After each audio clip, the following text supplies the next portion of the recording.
think it's very good for my mental health, especially as being a carer can be quite demanding, so it's good for those purposes. It's improved my well-being. I was feeling very down having lost my husband at 59 years, and this has just given me such a boost. About 5 years ago, I broke my hip falling down. I've been unsteady on my feet since then, and this guy here is really helping me have my balance. Well, my mental health has improved a bit because I have anxiety sort of thing, and I find it, when I leave here, I feel good. Hi, I'm Cheryl Gavin. I'm the director at Helix Arts. We're an arts charity based in North Tyneside, and we work across the whole of the North East region. We were established in 1983. We work with artists and communities and partners to help those participants in often vulnerable and excluded communities to explore their own narratives, tell their own stories, and often improve their health and well-being while doing it. In North Tyneside, we run Better Connect. Better Connect is a social prescribing programme funded by the Thriving Communities Fund. Thriving Communities is an initiative and fund run by the National Agency of Social Prescribing. What we did on Better Connect was bring local charities and community voluntary organisations together. We formed a place-based partnership to focus on the most vulnerable, but especially carers who might benefit from arts, cultural, museum, heritage kinds of projects and improve their health and well-being. Better Connect provides spaces, it creates environments for carers and others to come and be themselves. There's so many outcomes for the participants, for carers, when you can get some time for yourself and be creative and express yourself. Our involvement with Better Connect began back in the winter of 2020 when we found out about the fund and were obviously very keen to get involved and submit as part of the bid for North Tyneside. Our initial involvement with the project was based around the idea of going for additional funding on top of Better Connect. So we were working with partners, Age UK, to apply for some funding around combating social isolation and loneliness in older carers. Now, unfortunately, we didn't get the funding for that. However, we were already very much invested as an alliance partner. The infrastructure of the programme was fantastic. The opportunity for partnership work in North Tyneside was brilliant. So we thought of alternative ways that we could contribute. We've got a wide-reaching communities programme within Tyne and Wear Archives and Museums. So we're delivering on programmes around wellbeing, around older age. We're very much able to kind of dovetail into the Better Connect programme. We already had a long-established link to North Tyneside Carer Centre. Working with the team at Helix, we really identified that it would be a good opportunity to use one of our venues, Segadunum, as a host venue for Falling on Your Feet. So it was just a wonderful session, a wonderful thing to be a part of, where we had, a regular group of people coming in and using our venue in such a new way and really bringing such a lot of joy to the space, music, dance, laughter, and it's something that we'd really like to continue in the future.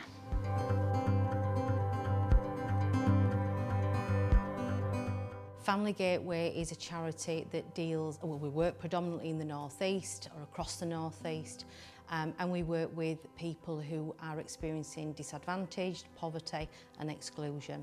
So we have a community hub in Howden, which we've developed through COVID into a really vibrant space. And there's a range of activities that are going on, and we have a community-led cafe called How Delicious. So Cheryl and I felt we were going to try something very different, and we were going to embed an artist within the main body of the hub who would come here every day and who would work with our staff, with our patrons, with our customers. Everybody who came through the door was going to be in contact with the artist and able to communicate with the artist. And the importance of that was that I think when you use the word artist, for somebody who doesn't understand art or the arts, that can feel like a barrier in itself. So by having the artist here, they became a person rather than an artist. And that allowed our community at every generation, so every generation felt able to personally engage with that individual. The people that were coming in at first were kind of quite suspicious of the new face hovering around, and within a number of days they were then approaching the artist. A couple of days later when I arrived, they were sat with the artist, and then they were engaging fully with the artist here as a human being, as a person. There was one particular family that really struck me, and when they first came you could see that mum and sons didn't really engage. They were kind of just sat at either end of the table doing the piece of work, and there wasn't a lot of communication. But I watched the artist work with the family, and over a number of days the family began to speak to each other, and by the end of the week what really struck me was they were laughing and they were communicating. What it taught them was, instead of just staring at each other within a room with the challenges or the troubles that were going on, they could create together, and because they were creating, they were communicating, and it removed the barriers of communication. It made it less challenging and less formal, and they were able to find a new way of talking to each other that then went home. So that ability to communicate here then went into the home, which allowed that family to resolve their issues in a different way. And the younger sibling said that he was teaching his pals at school about how, if you can't say it, why don't you draw it? If you can't say it, why don't you write a rap song about it? And again, it was all these different creative ways that the young people were coming up with themselves, that really convinced me that a community entrenched art provision that doesn't look like a normal art provision, which might actually create a barrier, just the language. It allowed people to have a voice that they didn't believe they had.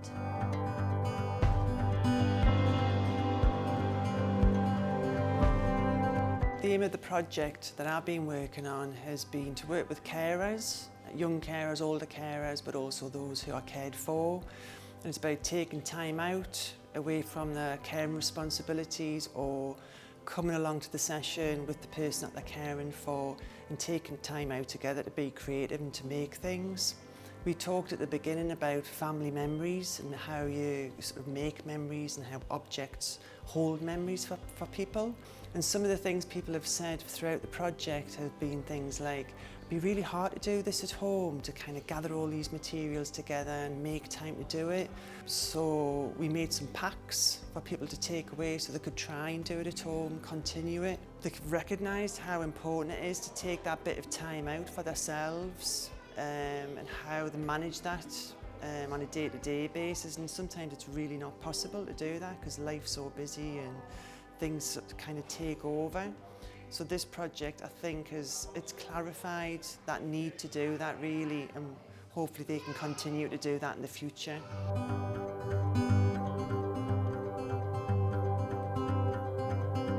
So the kind of people who've been coming to join us here have been adult carers. A lot of them are caring for elderly relatives, mothers, fathers, in-laws, uncles, people who are often have a very high level of need and perhaps weren't getting the level of support they needed. We're also seeing a lot of parents whose children have additional needs, and they have been talking about how really overwhelming that is. A lot seems to be talked about in terms of the practical support that people need, but what we've heard is that there's a real emotional and mental toll of just thinking about what other people need day after day after day. The benefits of meeting online have been that people are in a really safe space, I think. You know, they're in the home, they're comfortable. Some people have a room that they go to. Perhaps if they're in a caring role, they kind of know that for that hour and a half, the person that they perhaps look after is okay, they can go to their space. It suits a range of different needs, I think. You know, whether you're happier staying in at the moment because of perhaps your caring responsibilities, that it's better that you access it from home, perhaps, to people who want to go out and meet up with friends as well. We've had people log in together. You know, so someone goes around to somebody's home and they craft together and they log in as one person online. We're making animated paintings and drawings, taking a piece of art and animating it. And you can have things like animated paintings where the painting changes frame to frame, and it's not just a case of developing one drawing and that's it. The drawing actually changes over time and becomes an animated feature as part of the storytelling that they're going to be doing. And it's their drawings, everything has come from them. It's nothing that we've told them to do. We've said, you know, this is how you do that. What could you do with it? What could you express through that medium?